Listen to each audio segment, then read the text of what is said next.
Hey everyone, Greg Heilman with The Sound on Stage. Thanks for joining us today as we go behind the curtain with Chris Clark. Actor, versatile, talented, so many adjectives I could use to describe him. No blushing. Oh no. I first saw Chris, as I did my previous guest, Karin, in Hay Fever a couple of years ago, the indie theater production. I've also seen you most recently in Book of Will, at Taproot, Sweet Surrender. You were in it at in AsIf, which was another award-winning show from our last awards. Ton of awards for that show. And then most recently, you played Cliff in Cabaret at Bainbridge Performing Arts. Right.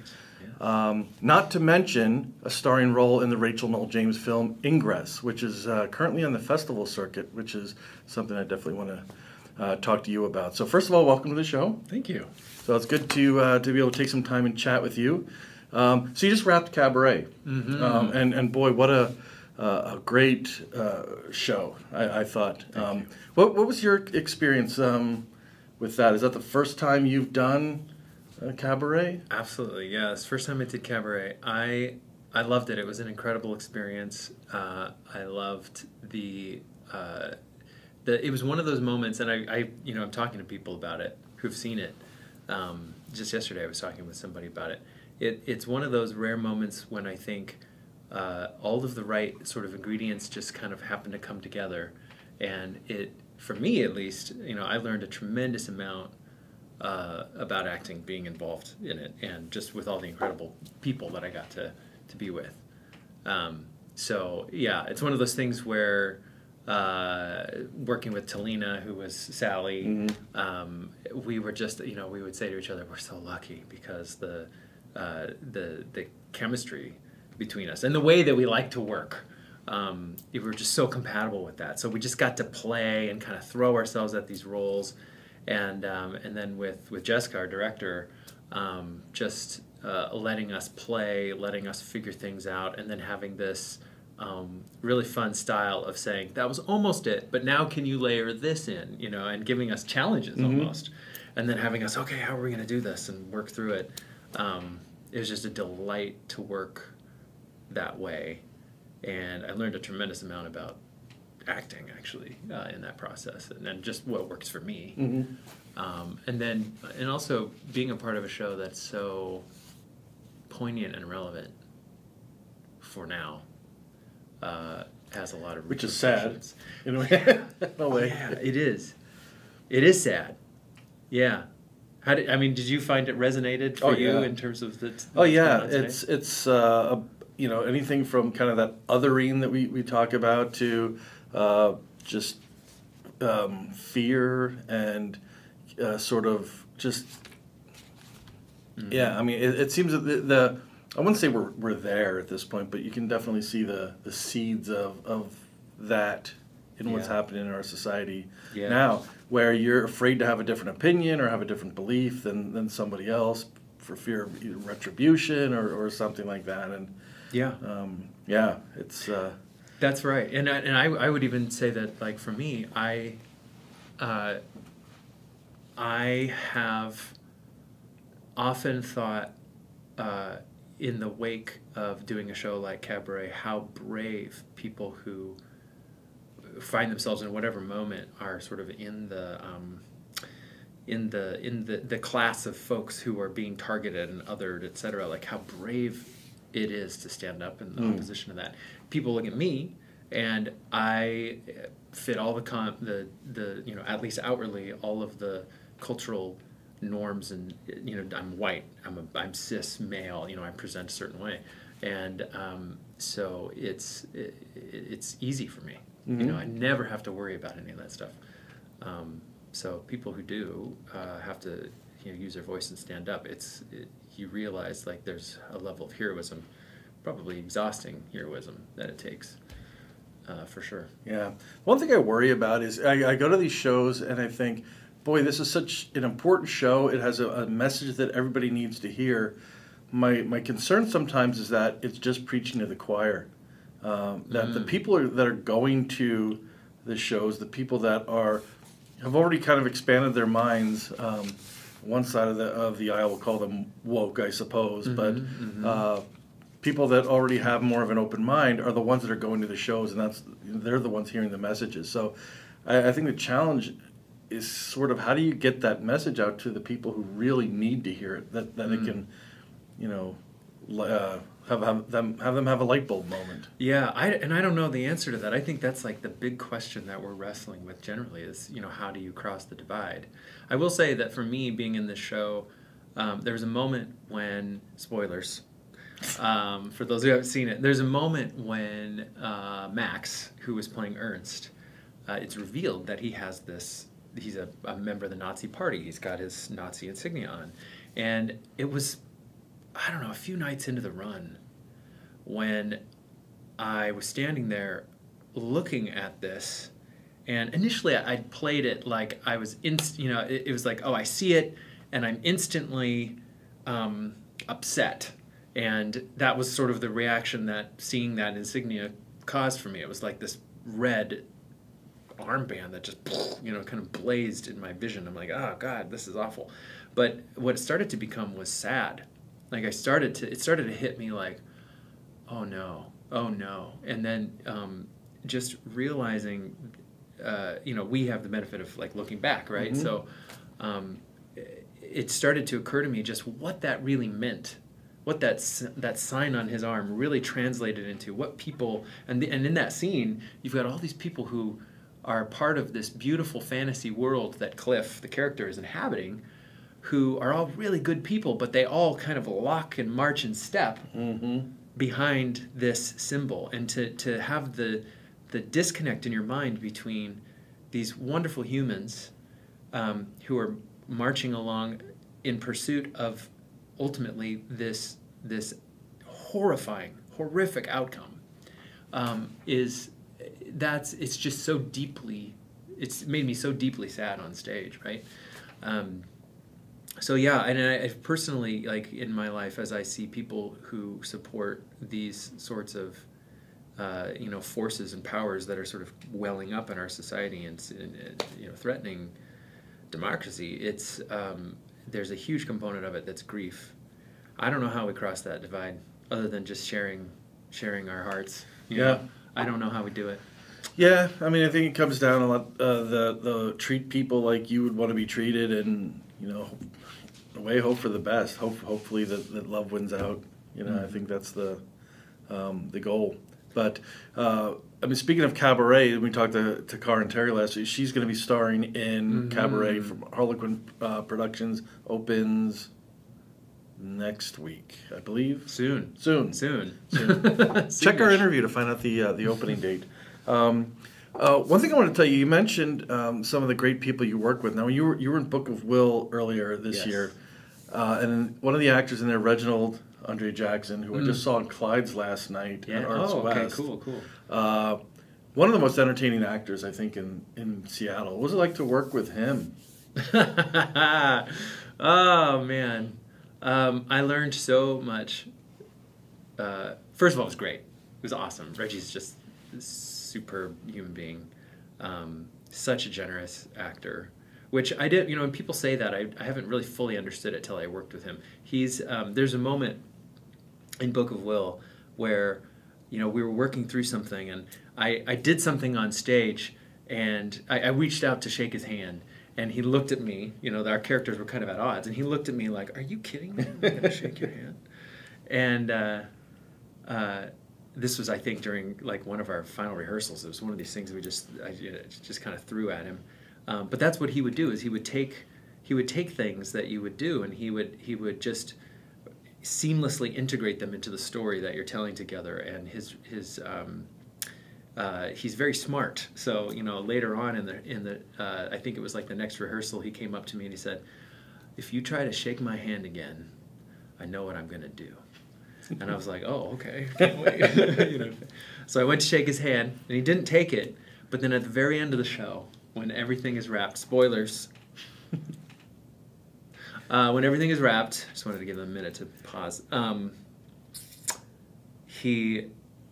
the folio is finally complete. He reached out and he shook my hand. And it was such a perfect just end to that arc.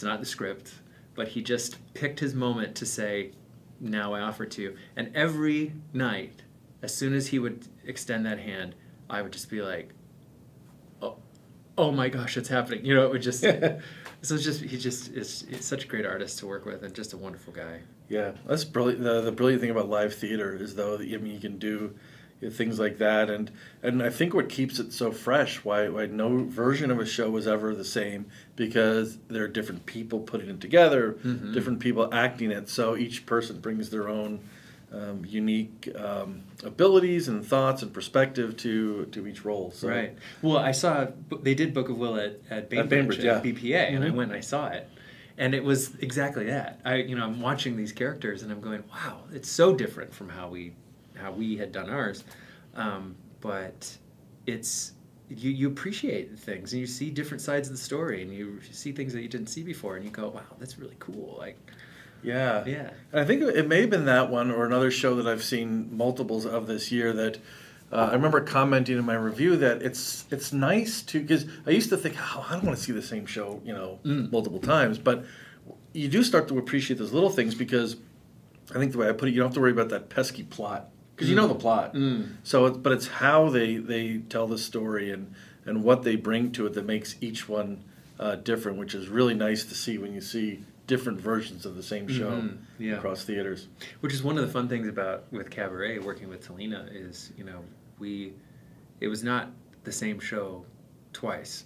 We were both really excited to be like, what's going to happen tonight? Because we knew we had things that we needed to do, moments you have to land on, or, things that are in service of the story. But in between there, a lot of it was like just the fun of reacting to each other and like, oh, tonight was a little spicy, compared to tonight's a little sweeter and sadder, and that was, I just love that. So yeah, it's great. Does that also speak to, you mentioned Jessica Lowe, the director, does that speak to her directorial style to kind of allow you to take some liberties there? Yeah, and I think it's it's something that's really fun about Jess, is that she's got some things that she's very specific about, but despite having those moments or those things, those aspects of character that she really wants to come through to tell the story the way that she envisions it, there's a tremendous amount of freedom to just play with, what's emerging. And for me, that's really important, because as I'm discovering, I sort of do my best work when I don't know what I'm going to do, and when I'm that's something over the last year, especially with Cabaret, that I've appreciated, is that if I'm a little bit nervous and afraid and unplanned, then I think I'm going to be the most tuned in and real, and the things that happen are going to be surprising to everybody. Yeah. As long as you don't go too far. Yeah. Well, it probably makes the character more human, because then you're reacting, or you're playing off other people as you would in yourself, rather than what's strictly printed on the page. Yeah. Yeah, and I feel like, I think a lot of actors probably fall into this trap. I know I really do. That usually the first one or two times I pass through a script, my ear kind of hears what I think it should sound like, and that becomes like it's almost like how the notes are supposed to go, but that if you stick to that, then you're not going to discover anything new. You're not going to surprise yourself. You're not going to bring anything new to the character. The character's not going to have anything new to say to you, because you're locked into what sounds good. Yeah. And I feel like that's something that we tend to get locked into as actors, and then sometimes if directors will encourage that a little bit, because I think there is something kind of scary about letting actors off the leash a bit. So potentially, right? So I love working with Jess, because we got that much freedom to explore. Yeah, I had a moment that you're talking about with how playing around with how you say things and do things. I was doing a show where I was sitting across the table from someone, and it's really kind of stressful, strange situation, and my line was, "Well, that was fun," and depending on how you say that, you could be serious, or sometimes, if you say it a certain way, you're kind of sarcastically, well, then it's funny. Right. And playing around with that one particular line, and I remember just one night doing it differently and getting a bunch of laughs and thinking, that's cool. Yeah. Yeah. There's a Mark Reinlitz, who he's been in a lot of TV and film stuff, or a lot of film stuff. He's mostly a Shakespearean actor, I think. He talks about how as soon as he figures out, he'll be in a scene and he'll be doing something, and then the audience will laugh, and he'll go, "Why did they laugh at that? I'm not quite sure what that was."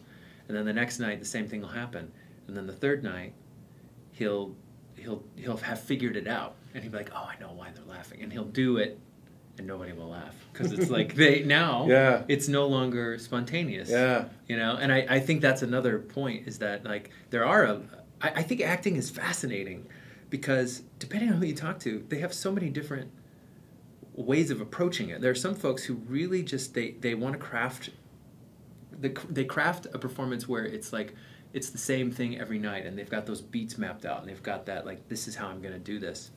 That has never worked for me. If I am planning ahead of time and I've got all my options figured out and I've dialed it in, I get afraid because then all of a sudden it's like, am I going to do it right? Am I going to do it well? As opposed to, and I stop listening. So now the person across from me might be giving me something completely different. And when you're on stage with somebody who's not listening, because they're not even looking at you. They're just like, they might be like this, and then you say your line, and they're like, "But what did the doctor tell you about that?" And and you're like, "Well, hold on, shouldn't you be upset? Like, this is a moment." I don't know. You can just tell when there's they're just waiting for a cue or something like that. Yeah. We all do it because we all have that actor brain thing of like, where do I have to be by when and how and what did they say, But I find that it's so fascinating to me. I worked with a guy who, if I deviated at all from what we had planned in rehearsal, then he would be like, "I really need you to do it exactly the same way." Interesting.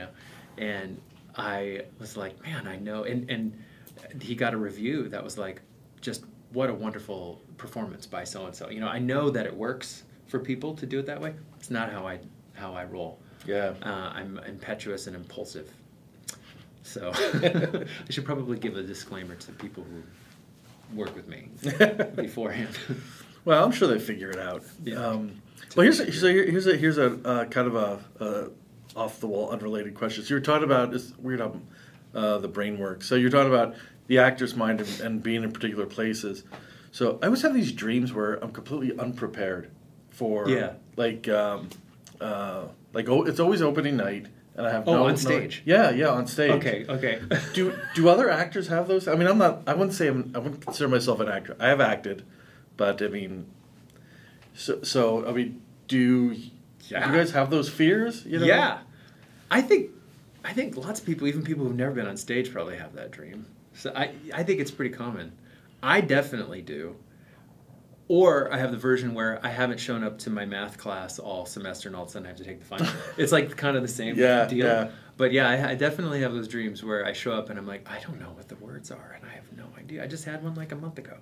Yeah. Crazy. Well, I've always seen you prepared whenever you've been on stage, so it's never come true. Illusion. It's an illusion. So I wanted to talk about your work in film as well. So you were a featured role in Rachel Noll James Ingress, which I saw. Boy, it seems like was it pre-COVID? I don't know anymore. After COVID, we filmed it. You filmed it post-COVID. That's right. Yeah. We started to. We were all geared up to film before COVID started, and then COVID happened, and then we filmed. Like right in that lull between when the vaccine started to kick in and then Omicron took off, like we filmed right in there. Yeah. And it was all filmed on Bainbridge Island, right? Yeah. So what was that experience like? Was that your first time working in film? Yes, that was. That was a stroke of luck for me. I was fortunate enough to be at the table read when Rachel was in the final sort of stages of wanting to just tweak the script and hear how it sounded, and she pulled all these folks together and said, just read the parts and help me, hear it and understand what's working, what's not. And I was fortunate enough to have been invited to that. And based off that, she said, "Hey, would you like to be in this?" So, yeah, I felt tremendously fortunate to have a chance to do that because I didn't have a lot of experience or zero. Yeah, it's vastly different. It's vastly different working in front of the camera versus the stage. Yeah. Well, because I know, I mean, and I can only imagine, I mean, on stage, you've got to react so that the person in the first row can see what your reaction is. Yeah. And the person all the way in the back row can also see what your reaction is. The camera is right there, so your reaction is... Do you react less in that way? Less exaggerated, expressions. What's the difference there? Yeah, I would love to do another. I'd love to do this again. I would love to do another film, and just as an actor, I've grown a ton since we filmed that. I think that was filmed in 2021, and for me, I'm relatively new to this. I had all of one show under my belt before COVID happened. So the fact that I get to do, I get to be in this community doing this work is really cool for me. It's sort of the fulfillment of a lot of like wishful thinking over many years that I never let myself explore. What a tangent. But yeah. So all I'd say, like I was relatively new in general by the time I showed up to do Ingress, and I think the biggest learning for me actually was that you can't expend it all in one take. You can't expend it all in the first couple takes. It's really easy for me to, for whatever reason, to be sort of engaged in the imaginary circumstances and to really feel, to really immerse myself in what's going on, like the given circumstances of a scene. But the 12th time you do it, it's harder. And that's what it's like to film, because they set up the camera across the restaurant and they get all the wide shots. And if you're sort of like really giving it all there, you just kind of wasted it a little bit. And for me, what was really hard for me on a couple different scenes that I can remember is that as they come in, you're doing rehearsals, do a few rehearsal runs through the scene. Then the camera pushes in and they do a mid. You do the same thing. Then the camera pushes in again, and maybe this time they're shooting Rachel's close-ups first. So that means that the camera's here, and I'm basically like, I can only half see her, and she can half see me. The cameras are like, right there. And so then by the time it turns around and you're giving your close-up, I've done the scene, a dozen times or whatever. So that was a challenge to be like, oh man, how do I stay fresh? How do I stay listening? How do I stay engaged and consistent? Right, because if you've got to do a scene for 3 different camera angles 3 times, you've got to do it the same way, or else people are going to pick up that inconsistency. I think some actors get around that by saying, I just want to give the director as many options as possible. Like I remember Ian Holm said that. Who else? Who was it? Andrew Scott says that. Like I'll give you a whole bunch of different ones. I think that's the thing we do as actors when we're like, I don't know how to reproduce what I just did. I can't. And that was frustrating to be like, you pick up you're listening in the scene, you're listening, and you're like, and then you take a sip, and they're like, okay, you remember where you did that sip, right? Because you're gonna have to do it the same place every time. Yeah. Yeah. Well, I think it's a good film. It's really suspenseful. I was surprised how well she did with building suspense, and it feels like a Pacific Northwest film. You watch it, and it feels kind of damp and chilly, and it just you could tell it was filmed here, but it just has that feel to it. And I think it's so it is on it's on the festival circuit now. So anybody who's running festivals out there are a bunch of local ones. We've got Gig Harbor, West Sound, Port Townsend. They hopefully hit at least one of those. Yeah, I'm not caught up with where it's at right now in terms of the circuit. I know it was in sort of a limited release in theaters here, which was so cool to go and actually see people responding to it. We did talkbacks. My understanding is that there's a streaming agreement in place, and that at some point there will be some announcement about where you can point your Roku at. But, very cool. Yeah. Yeah. So when you're looking for a role, are you looking for anything in particular? Because I guess I want to get back to, first of all, so you haven't been doing the acting thing for too long, it sounds like. Right.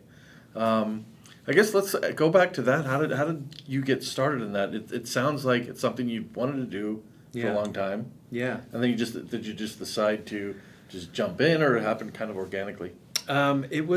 It was a decision I made based off of a realization I had in Australia. I had my master's in 2010, and it was a really cool 2011, and it was about organizational leadership. And up to that point, I was like working in, corporations mostly, and I really wanted to venture out and have my own consulting practice, and was really passionate about alternate ways of organizing, and just being able to, based off some corporate experiences I had that were not very pleasant, that didn't quite match my values, say, are there ways to organize that are based off of maybe an updated set of values about people's wholeness and a sense of purpose and well-being.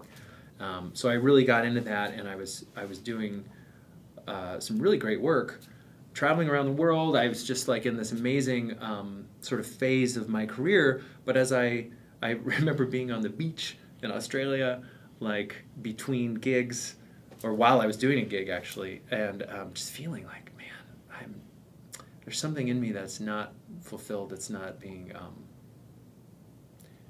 given a chance to flourish, and it felt essential, and I didn't know what it was. So I started this inventory, and when I was in college and high school, I was very comfortable being on stage. I did some musicals. I was a musician for a while there. I had my phase where I was like, I'm gonna be a rock star. Well, not a rock star, but people were gonna want to listen to things I wrote. And along the way, I just sort of said, that's not who I am. That's not a viable path for me. There's actually quite a bit. There's a lot longer version of this story, but I've always been a person who sought meaning, and it just felt to me like the most meaningful thing that I could do would be to explore humanity. Explore like, what does it mean to be a human, and then for me in my own as an expression of healing the trauma that I had as a kid, how do I use my voice and how do I show up authentically?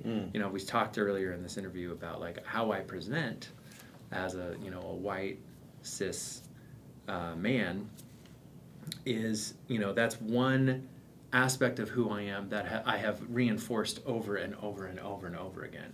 And we all have, I love what RuPaul says, we're all born naked and the rest is drag. Well, this is my drag.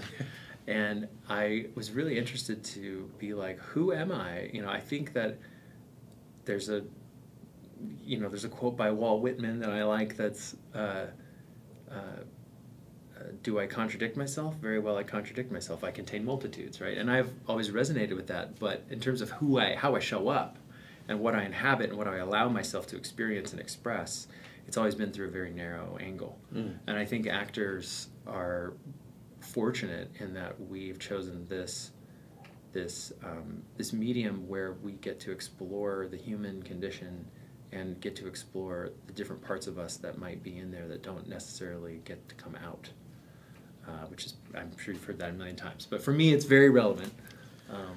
There's a little theater in North Bend. I don't know if you've ever been out there, Snoqualmie Valley. Out there in Snoqualmie Valley, and it's a beautiful, beautiful community theater where everyone is just super engaged. Valley Center Stage is what it's called, and I'm actually on the board there. But I had seen a show there, and I was like, that probably is a really good place for me to kind of try this out. And it's a super great place for people who are brand new to theater to just become immersed in this place where you can have opportunities that you might not get to as somebody who's brand new, with a lot of support, a lot of love, and I did many shows there before I got to do Hay Fever. Actually, Hay Fever was the first show that I did that was not. Oh wow! That's not at Valley Center Stage. Nice. Yeah. So not too long ago. Yeah, yeah, like for sure. Couple summers. Well, that's the great thing about the Seattle theater scene, and I think it's a reason why it's so vibrant, is because there are a lot of these little theaters over in where I am in Kitsap. You go from Bainbridge to there's 3 on Bainbridge. There's one in Paulsbo, and then Port Orchard, Bremerton has a couple.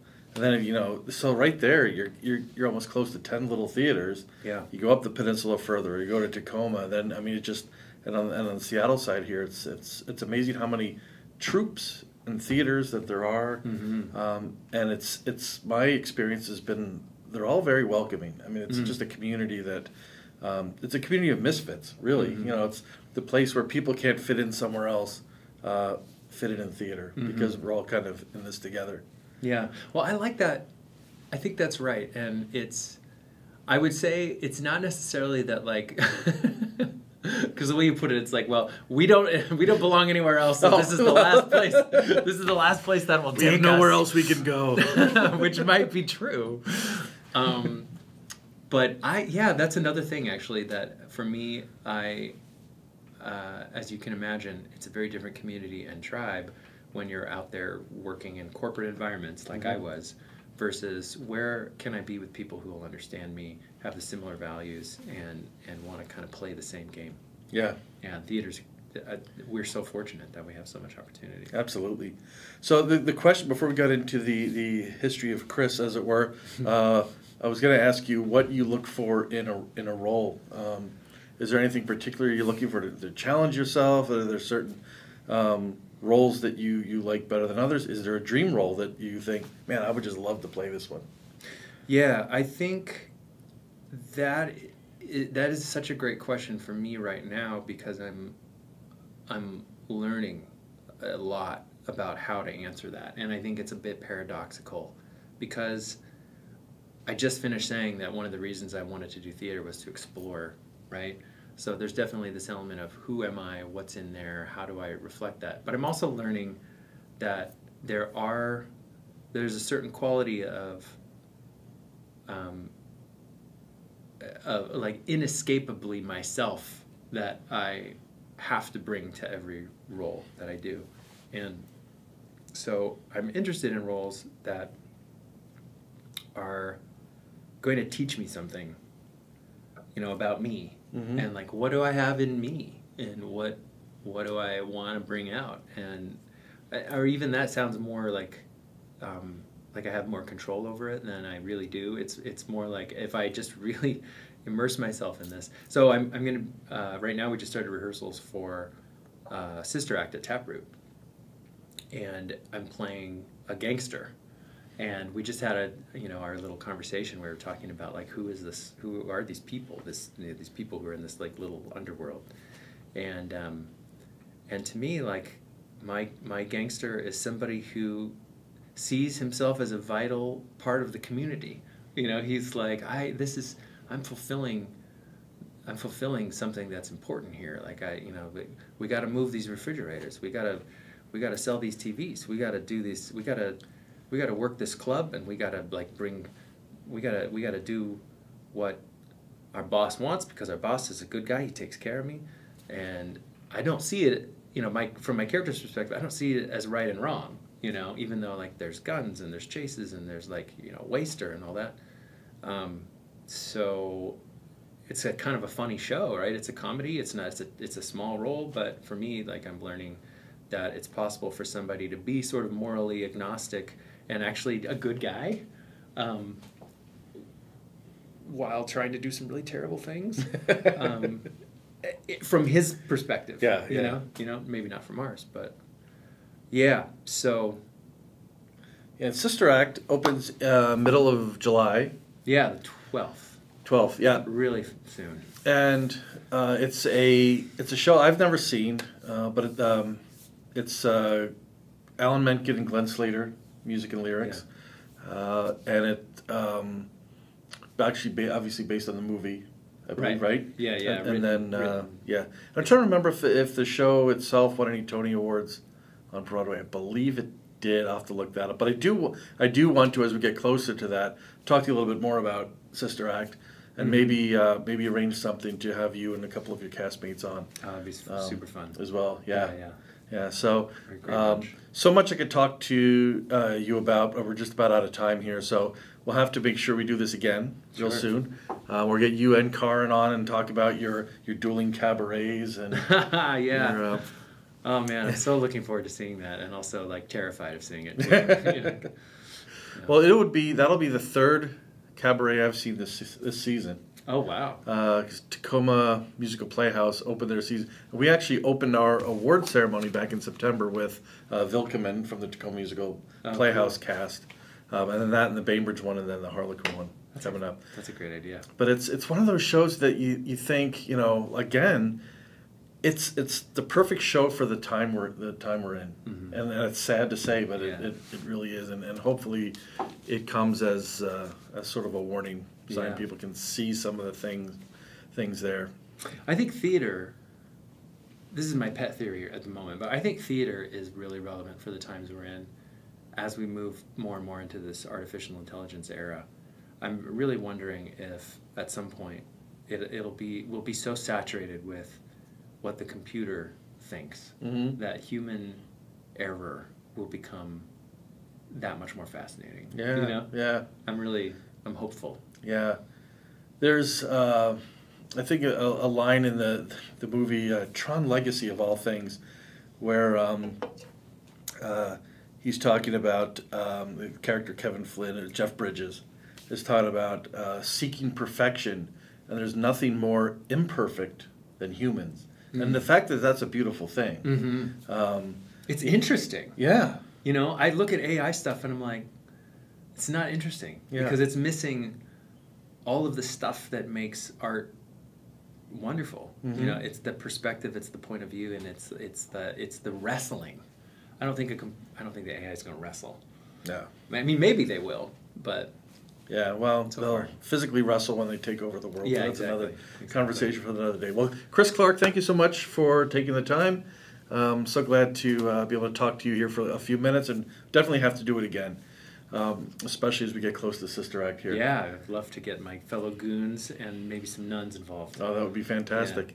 Yeah. And Taproot's just a short bus ride away from downtown Seattle here, which is nice. Don't even have to drive. So thanks again, Chris. Thank you for watching out there. Greg Heilman with the Sound on Stage. We have been Behind the Curtain with actor extraordinaire Chris Clark. And until next time, I will see you at the stage door.